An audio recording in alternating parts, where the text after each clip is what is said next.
Good morning students. BA third year की economics की class में यूनिट फर्स्ट के अंतर्गत अंतर्राष्ट्रीय व्यापार का प्रतिष्ठित सिद्धांत के बारे में चर्चा चल रही है। इसके अंतर्गत स्मिथ, जो कि आधुनिक अर्थशास्त्र के जन्मदाता के रूप में जाने जाते हैं, उन्होंने प्रतिष्ठित सिद्धांत अंतर्राष्ट्रीय व्यापार से संबंधित दिया और उनके अनुसार अंतर्राष्ट्रीय व्यापार होने का कारण निरपेक्ष लागतों में अंतर को वो मानते थे।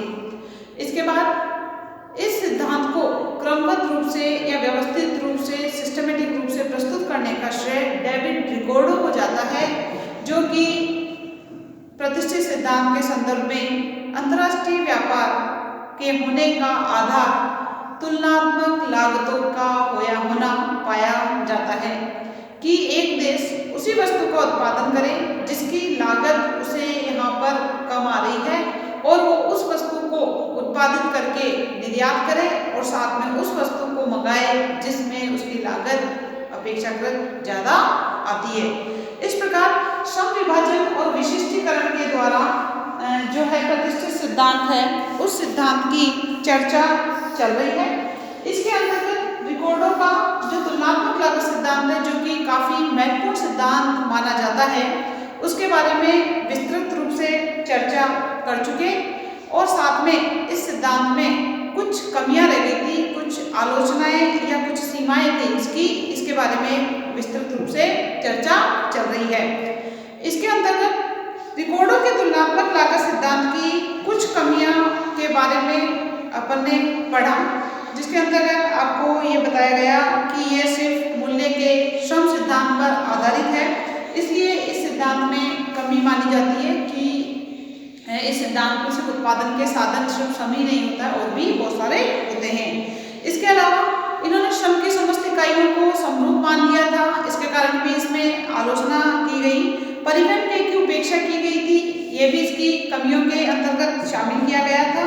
उत्पत्ति समता नियम को इन्होंने माना है कि हम उत्पादन के साधन अगर लगाते हैं तो उत्पादन आपका उस उत्पादन के साधनों के अनुसार ही होता है। कहने का मतलब समान प्रतिफल के अंतर्गत, जबकि उत्पत्ति के समान प्रतिफल ही नहीं होते, उत्पत्ति के वर्धमान और ह्रासमान प्रतिफल भी पाए जाते हैं। इसके साथ साथ पूर्ण विशिष्टीकरण की मान्यता भी इन्होंने दी थी, वो भी ठीक नहीं मानी गई है, ये भी इस सिद्धांत की कमी मानी गई थी। इसके अलावा ये मॉडल 2x2x1 के पर आधारित था, जिसमें दो देश, दो वस्तुएं और एक साधन माना गया, जबकि अर्थव्यवस्था में दो देश, दो वस्तुएं और साधन भी ज़्यादा होते हैं। इस प्रकार इस सिद्धांत में ये कमी भी पाई गई, आलोचना की गई थी। इसके बाद उत्पादन के साधनों की गतिशीलता की मान्यता को अव्यावहारिक माना है कि उत्पादन के साधन एक देश के अंदर तो गतिशील है और अंतर्राष्ट्रीय स्तर पर अगतिशील है, ऐसा होना भी जरूरी नहीं है। इसलिए इसमें भी इस सिद्धांत की कमी की गई। नेक्स्ट कमी या आलोचना की अगर अपन बात करते हैं तो वो है आपका स्थैतिक सिद्धांत। इससे पहले आप हेडिंग डालिए रिकार्डो के तुलनात्मक लागत सिद्धांत की आलोचनाएं।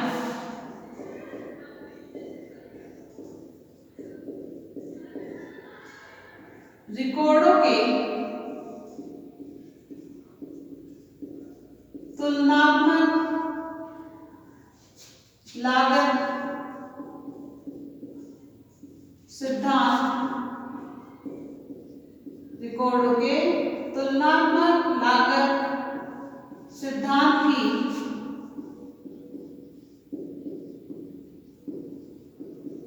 आलोचनाएं या कमियों की बात कर रहे हैं, इसी को कंटिन्यू करेंगे। इसके अंतर्गत नेक्स्ट जो आपकी कमी है वो है स्थैतिक सिद्धांत। स्थैतिक सिद्धांत, और स्थैतिक का मतलब क्या होता है? स्थैतिक का मतलब होता है स्थिर मानना, स्थैतिक ही कहलाता है।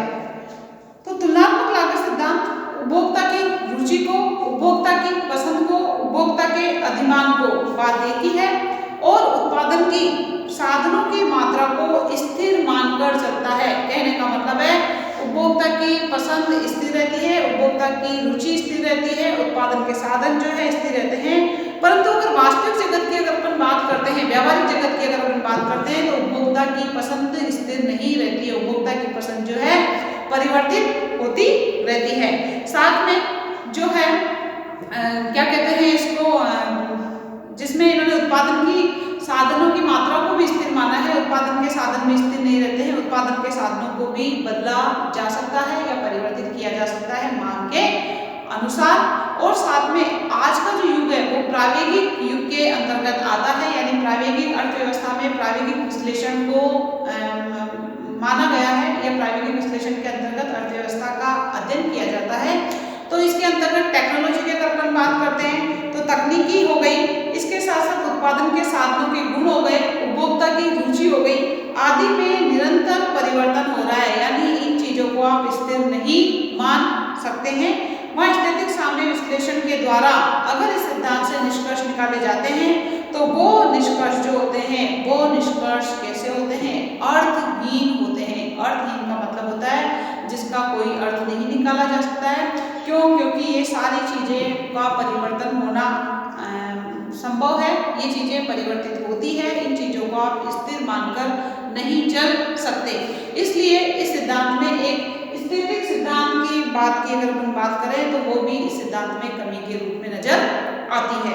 नेक्स्ट बात करते हैं पूर्ण रोजगार की मान्यता अव्यवहारिक। ये मान्यता, ये जो आपकी आलोचना है, ये आलोचना जो कि पूर्ण रोजगार की मान्यता को मानकर चलते हैं, वो पूर्ण रोजगार की मान्यता अव्यवहारिक होती है, अव्यवहारिक होती है। ये सिद्धांत की कमी है। और इस आलोचना के बारे में मैं आपको बता दूं, इस आलोचना को आपको हर सिद्धांत के अंदर देना है जिसमें पूर्ण रोजगार की मान्यता अव्यवहारिक है और एक पूर्ण प्रतिस्पर्धा की मान्यता को भी जो माना गया है वो भी अव्यवहारिक सिद्ध होती है। ये सब दोनों आपको आलोचनाओं के अंतर्गत हर सिद्धांत में देनी है, क्योंकि ये दोनों ही आलोचनाएं जो है हर सिद्धांत में आती है। पूर्ण रोजगार की मान्यता अव्यवहारिक इसलिए है कि इस सिद्धांत की एक मुख्य कमजोरी यह है, मेन कमजोरी मानी गई है कि पूर्ण रोजगार की मान्यता को मानकर चलता है कि अर्थव्यवस्था में जितने भी व्यक्ति काम करने के लायक व्यक्ति हैं उन सभी को रोजगार प्राप्त है। जबकि बहुत सारे अर्थशास्त्री कहते हैं, जिसके अंदर नाम आता है किन्स का, किन्स ने प्रतिष्ठित अर्थशास्त्रियों की पूर्ण रोजगार की मान्यता को अव्यवहारिक सिद्ध करते हुए बताया है कि अर्थव्यवस्था में सदैव अल्प रोजगार की स्थिति जो है विद्यमान रहती है। ये किसने बताया? प्रोफेसर किन्स ने, जो कि महान अर्थशास्त्रियों में इनका नाम आता है। इन्होंने कहा है कि अर्थव्यवस्था में कभी भी पूर्ण रोजगार की स्थिति नहीं होती है। क्यों? क्योंकि कभी ना कभी कोई ना कोई व्यक्ति तो बेरोजगार पाया ही जाता है। इस दृष्टि से तुलनात्मक लागत सिद्धांत अव्यवहारिक सा प्रतीत होता है, इस आलोचना के कारण भी या इस कमी के कारण। नेक्स्ट बात करते हैं उत्पादन साधनों की उपलब्धि। उत्पादन साधनों की, उत्पादन साधनों की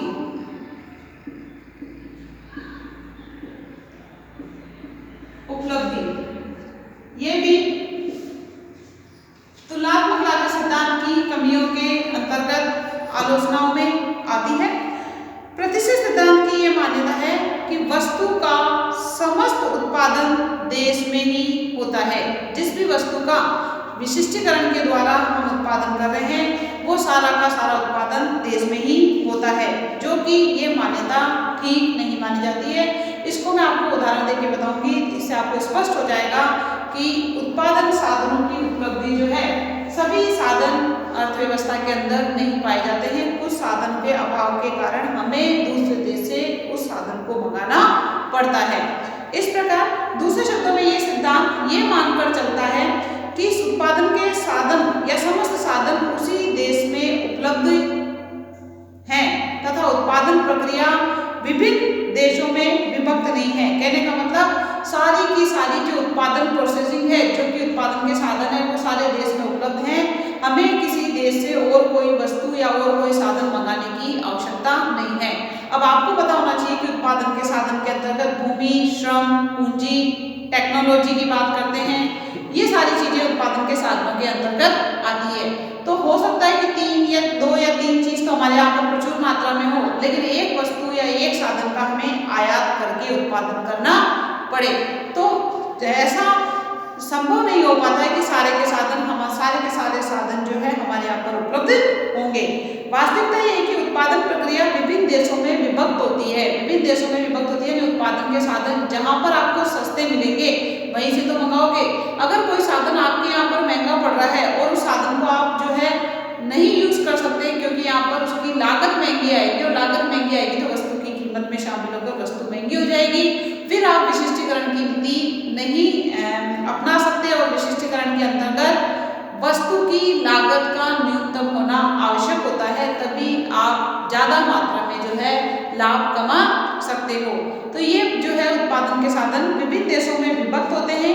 उदाहरण के लिए अगर हम बात करते हैं तो भारत में सूती कपड़े के उत्पादन के लिए, अगर भारत सूती कपड़े के उत्पादन में विशिष्टीकरण करना चाहता है तो उसके उत्पादन के लिए मशीनरी का आयात अमेरिका से करना पड़ सकता है। क्यों? क्योंकि अमेरिका में जो टेक्नोलॉजी है, जो तकनीक है, वो बहुत अच्छी होती है, जिससे ज़्यादा मात्रा में उत्पादन कम लागत पर किया जा सकता है। और ये मशीनें ऐसी होती है जिन्हें एक बार मंगा लिया जाता है तो वो लंबे समय तक चलती है। इस प्रकार ये जरूरी नहीं है कि उत्पादन के समस्त साधन एक ही देश में उपलब्ध हो। इस प्रकार ये कमी भी जो है इस सिद्धांत के अंतर्गत नजर आती है। नेक्स्ट है मांग की दशाओं की अवहेलना। मांग की दशाओं की अवहेलना। मांग की दशाओं की अवहेलना, ये भी इस सिद्धांत की कमियों के अंतर्गत आती है। प्रतिष्ठित सिद्धांत जो है वो अधिकतर पूर्ति पक्ष की दशाओं पर ही जोर देता है, या पूर्ति पक्ष को ही मानकर चलता है। तो आलोचकों का कहना है कि तुलनात्मक लागत सिद्धांत कैसा है? एक पक्षीय है। कैसा है? एक पक्षीय।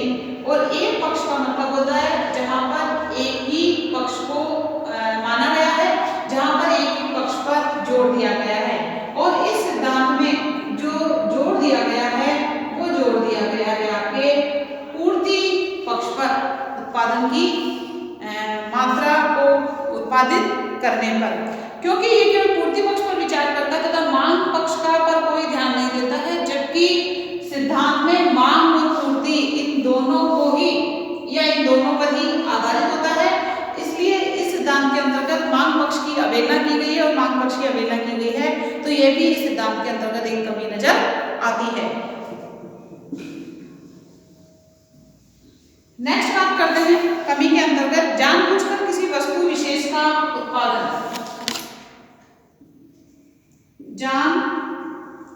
जानबूझकर किसी वस्तु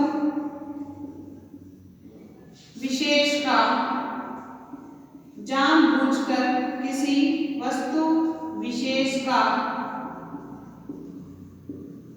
उत्पादन। जानबूझकर किसी वस्तु विशेष का उत्पादन, यह भी इस सिद्धांत की कमियों के अंतर्गत आती है। तुलनात्मक लागत सिद्धांत की यह भी एक सीमा है कि एक देश जानबूझकर या अपने आप जो है, जानबूझ का मतलब होता है कि जिसको पता हो, तो जानबूझकर जो है किसी वस्तु विशेष का उत्पादन करता है, और जबकि उसे वह अन्य राष्ट्र से सस्ती दर पर आयात कर सकता है। कहने का मतलब होता है कोई देश जिसकी वस्तु की लागत, जिसको वो उत्पादित कर रहा है, वो दूसरे देश की तुलना में यहाँ पर उसकी लागत ज़्यादा आ रही है, जिसको वो अगर चाहे तो वो दूसरे देश से आसानी से सस्ती दर पर आयात कर सकता है। लेकिन वर्तमान युग की अगर अपन बात करते हैं तो सुरक्षा की दृष्टि से लगभग सभी जो राष्ट्र होते हैं वो दूसरे देश पर निर्भर नहीं रहना चाहते किसी भी वस्तु के संदर्भ में। इस प्रकार सभी राष्ट्र जो है सैनिक महत्व की समस्त वस्तुओं का उत्पादन जो है स्वयं ही करते हैं ताकि वो किसी दूसरे देश पर निर्भर ना हो सके।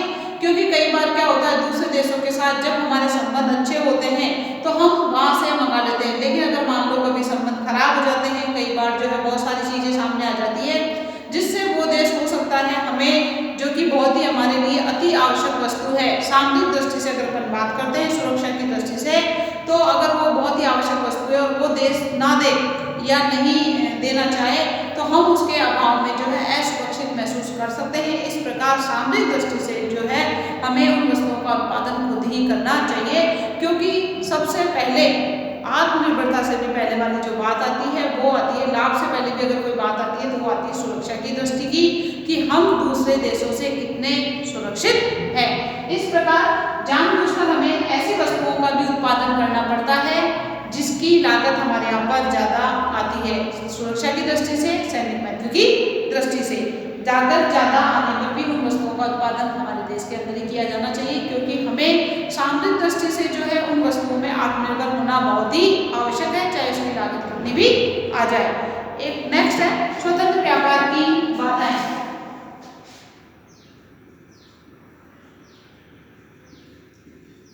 स्वतंत्र व्यापार की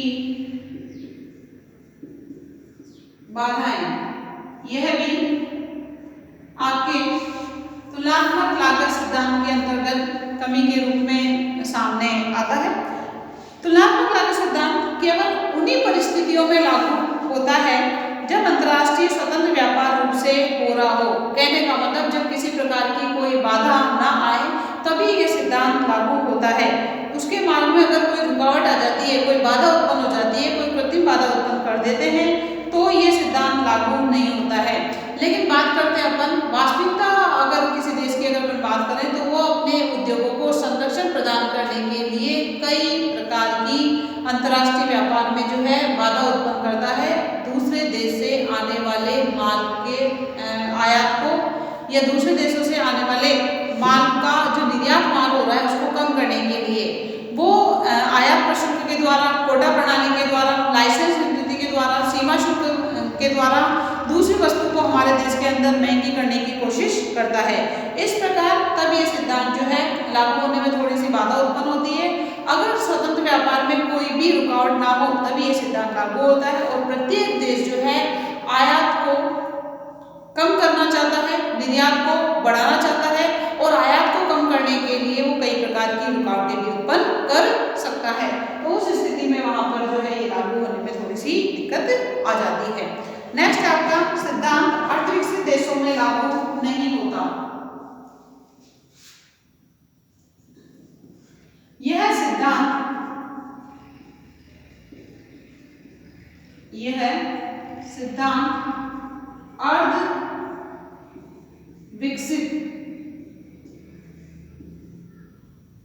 अर्ध विकसित देशों में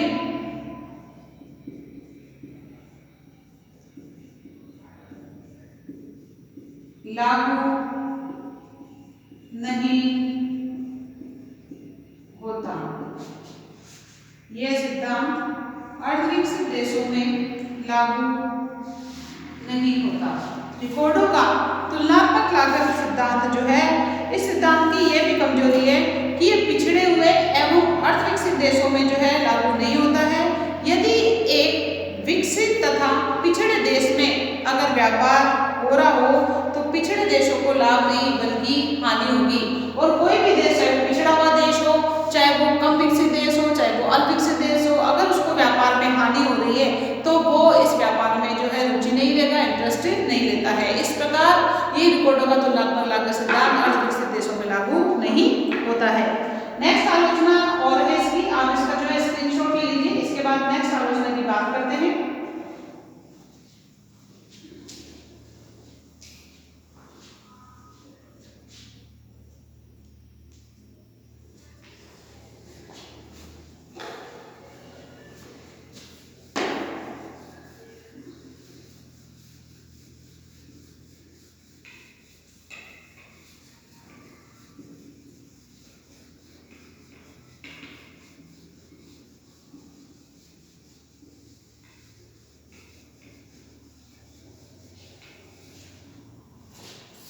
नेक्स्ट आलोचना है इसकी विश्लेषण का भद्दा एवं खतरनाक तरीका। ये जो रिकॉर्डो का तुलनात्मक लागत सिद्धांत का जो विश्लेषण है, विश्लेषण का भद्दा, भद्दा मतलब बेकार, एवं खतरनाक तरीका, ये भी इस सिद्धांतों की कमियों के अंतर्गत आती है कि जो इस सिद्धांत को विश्लेषण किया गया है, उसका वर्णन किया गया है, वो काफी भद्दा एवं खतरनाक तरीका है, इसलिए इस सिद्धांत की कमी इसके अंतर्गत मानी जाती है। प्रोफेसर बर्टिन ओहली, प्रोफेसर बर्टिन ओहली, इसके नीचे आप अंडरलाइन कर दीजिएगा, क्योंकि अपन कई बार जो है अर्थशास्त्र के जब नाम देते हैं या अर्थशास्त्र से संबंधित परिभाषाएं देते हैं तो उसके नीचे अंडरलाइन होने से एग्जामिनर को ये पता होता है कि हाँ कुछ जो है एग्जाम में अच्छा पढ़ के आए हो और आपको नॉलेज भी काफी अच्छी है। तो इसके आलोचकों में प्रोफेसर जो बर्टिन ओहली हैं, उन्होंने तुलनात्मक लागत सिद्धांत की कटु आलोचना करते हुए कहा है कि यह विश्लेषण या ये जो सिद्धांत है ये काफी भद्दा एवं खतरनाक साधन है। ये सिद्धांत जो बनाया गया है, ये सिद्धांत जो प्रतिपादित किया गया है, इसका विश्लेषण करने का जो तरीका है काफी खतरनाक है और वो काफी भद्दा नजर आता है। ओलिन के अनुसार ये सिद्धांत इसलिए खतरनाक माना जाता है या इसलिए खतरनाक है कि इसमें केवल दो देश एवं दो वस्तुओं वाली परिस्थितियों का ही विश्लेषण कर निष्कर्ष निकाल के इस निष्कर्ष को अनेक वस्तुओं वाली परिस्थितियों पर लागू करने का जो है प्रयास किया जाता है। कहने का मतलब रिकॉर्डो के द्वारा जो तुलनात्मक लागत सिद्धांत है, इसमें 2x2 का जो मॉडल लिया गया है, इसके अंदर दो देश एवं दो वस्तुएं, जो मैंने आपको बताई थी पिछली क्लास में, दो देश एवं दो वस्तुएं, साधन की तो अगर अपन बात ही नहीं कर रहे हैं, यहाँ पर इन दो वस्तुओं के संदर्भ में इन दोनों देशों के द्वारा जो भी निष्कर्ष निकलते हैं वो सारी वस्तुओं पर ये ही निष्कर्ष को जो है मानकर चलते हैं, जबकि ये अन्य परिस्थिति जो है ये दूसरी वस्तुओं पर जरूरी नहीं है कि ऐसा ही लागू किया जाए या ऐसा ही इसका रिजल्ट निकलता हो। इसके साथ साथ जो है यहाँ पर इसका जो तरीका है प्रस्तुत करने का वो भी थोड़ा सा सही नहीं मानते हैं प्रोफेसर बर्टिन ओहली, इसलिए इस सिद्धांत को इन्होंने जो है भद्दा और खतरनाक माना है, क्योंकि अगर अपन दो वस्तुओं के निष्कर्ष जो भी निकलेंगे वो जरूरी नहीं है कि अन्य वस्तुओं पर भी वही निष्कर्ष नजर आए। क्यों? देखो, जैसे तुमको एग्जाम्पल की तरह बताती हूँ कि मान लो आप 5 या 6 पेपर देते हो एग्जाम में, तो 2 पेपर में कम आ गए, उसी के आधार पर अगर आपको मूल्यांकन किया जाए या आपके जो है मार्क्स दिए जाए तो इससे रिजल्ट जो होगा वो रिजल्ट सही नहीं निकलता है, क्योंकि अलग अलग सब्जेक्ट में बच्चों की अलग अलग इंटरेस्ट होता है, अलग अलग हिसाब से वो तैयारी करके जाते हैं, तो जरूरी है कि एक सब्जेक्ट या 2 सब्जेक्ट में कम आए तो और सब्जेक्ट में भी उसके कम आएंगे, तो उसके आधार पर अगर आप निष्कर्ष निकाल के दोगे या उसको मूल्यांकन करोगे तो वो निष्कर्ष सही साबित नहीं होता है। इसलिए दो वस्तुओं के संदर्भ में जो भी निष्कर्ष निकाला वो अन्य वस्तुओं पर लागू करने से ये जो है काफी बेकार सिद्धांत माना जाता है। इन सभी उपयुक्त विवेचन के आधार पर ये जो सारी आलोचनाएं अपने द्वारा की गई है, इन सभी आलोचनाओं के आधार पर ये कहा जा सकता है कि यद्यपि तुलनात्मक लागत सिद्धांत जो कि रिकॉर्डो के द्वारा प्रतिपादित सिद्धांत है, इसकी काफी आलोचनाएं की गई है, जो कि अपन ने सारी आलोचनाएं देखी है, परंतु इसका अभिप्राय ये नहीं है कि इस सिद्धांत में कमियां होने से इस सिद्धांत का कोई महत्व ही नहीं रह जाता है। हालांकि सिद्धांत की कुछ कमियां हैं, फिर भी ये सिद्धांत महत्वहीन नहीं है।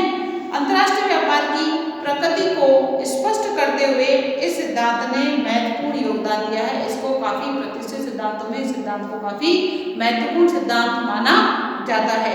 सैमुअलसन एक अर्थशास्त्री हैं।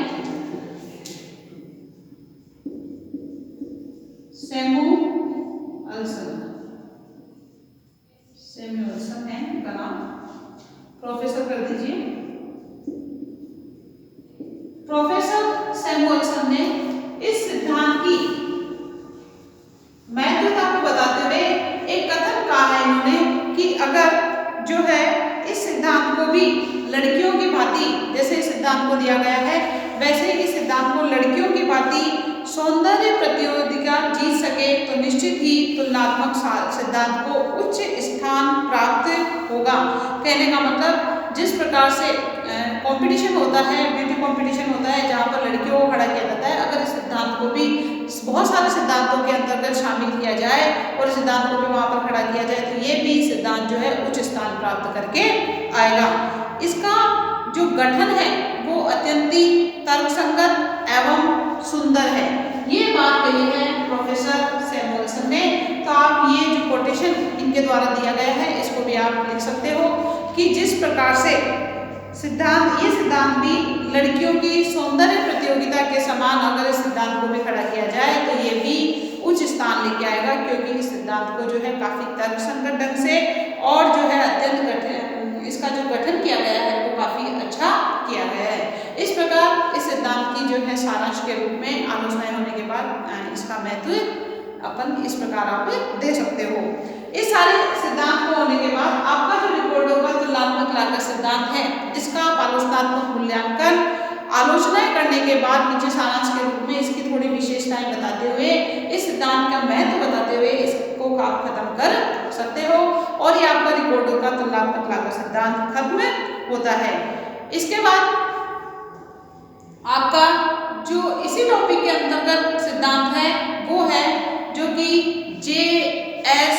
मिल है, उनका प्रतिपूरक मांग का सिद्धांत, जो कि बड़ा क्वेश्चन इंपॉर्टेंट नहीं है क्योंकि क्वेश्चन इसमें इंपॉर्टेंट जो आता है वो रिपोर्ट होगा तुलनात्मक लागत सिद्धांत से संबंधित आता है। यह एडम स्मिथ का निरपेक्ष लागतों के अंतर्गत आता है कि एडम स्मिथ के द्वारा निरपेक्ष लागतों से क्या अभिप्राय है, जो कि मैंने आपको बता दिया था।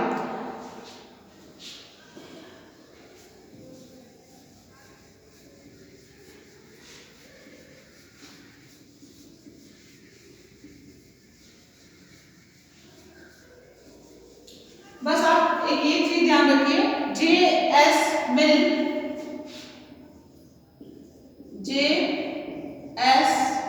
मिल अर्थशास्त्री हैं। इन्होंने प्रतिपूरक मांग का सिद्धांत कौन सा दिया है? प्रतिपूरक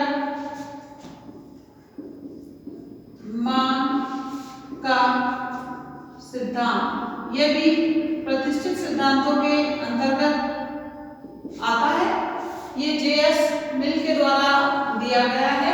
कई बार पूछ लिया जाता है कि प्रतिष्ठित सिद्धांतों में J.S. मिल के द्वारा कौन सा सिद्धांत दिया गया, तो आपको लिखना है प्रतिपूरक मांग का सिद्धांत। इसके बारे में थोड़ा सा मैं आपको बता देती हूँ कि प्रतिपूरक मांग के सिद्धांत के अंतर्गत J.S. मिल ने एक निश्चित श्रम की मात्रा के लिए उत्पादन की मात्रा को दिए गए देश में भिन्न भिन्न मानकर दोनों देशों के मध्य विनिमय अनुपात निर्धारित करने का प्रयास किया है कि दोनों देशों के द्वारा जो वस्तुएं उत्पादित की जाती है वो भिन्न भिन्न उत्पादन के साधनों के अंतर्गत की जाती है। प्रतिपादक मांग के सिद्धांत के अनुसार वास्तविक व्यापार शर्त का निर्धारण एक देश की वस्तु की दूसरे देश की मांग या प्रतिपूरक मांग की तीव्रता द्वारा होगा। कहने का मतलब दूसरा देश कितनी वस्तुओं को मंगाना चाहेगा वो डिपेंड करता है उस वस्तु की प्रतिपूरक मांग पर कि उस देश में उस वस्तु की मांग कितनी है, उसी के आधार पर उत्पादन किया जाएगा। प्रतिपूरक मांग की तीव्रता का अर्थ मिल के अनुसार निर्यात की वह मात्रा है जो विभिन्न व्यापार शर्त पर आयात की परिवर्तनीय मात्रा के बदले में प्रदान की जाती है। कहने का मतलब जिस भी वस्तु का निर्यात किया जा रहा है वो आयात की जो परिवर्तनीय मात्रा है उसके बदले में प्रदान की जाती है इस सिद्धांत के अनुसार। तो आपको इतना सही ध्यान रखना है इसके अंतर्गत कि प्रतिपूरक मांग के सिद्धांत में जो वस्तु निर्यात की जा रही है उस निर्यात की जो मात्रा है वो आयात की परिवर्तनीय मात्रा के बदले में प्रदान की जाती है। यह आपके प्रतिपूरक मान के सिद्धांत के अंतर्गत जे.एस. मिल के द्वारा जो दिया गया है, इसको आपको 2 लाइन में या छोटा सा याद रखना है, क्योंकि कई बार जो है छोटा क्वेश्चन पूछ लिया जाता है।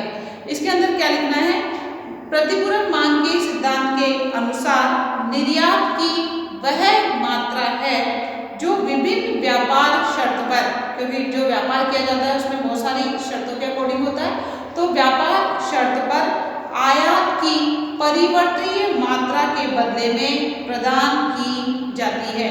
यह है आपके प्रतिपूरक मान के सिद्धांत की थोड़ा सा 2 नंबर का अगर क्वेश्चन आए तो आपको इतना सा ध्यान रखना है। और ये प्रोफेसर जे.एस. मिल के द्वारा दिया गया था प्रतिपूरक मान का सिद्धांत। इसके बाद क्वेश्चंस की बात करते हैं, तो आपके क्वेश्चंस में रिकॉर्डों का तुलनात्मक लागत सिद्धांत की आलोचनात्मक व्याख्या कीजिए।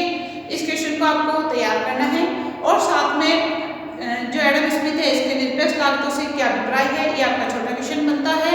और जे.एस. मिल का प्रतिपूरक मान का सिद्धांत या प्रतिपूरक मान का अर्थ क्या होता है, ये आपका छोटा क्वेश्चन बन जाएगा। इस प्रकार ही आपका ये टॉपिक यहीं पर खत्म होता है। नेक्स्ट टॉपिक नेक्स्ट क्लास में करेंगे।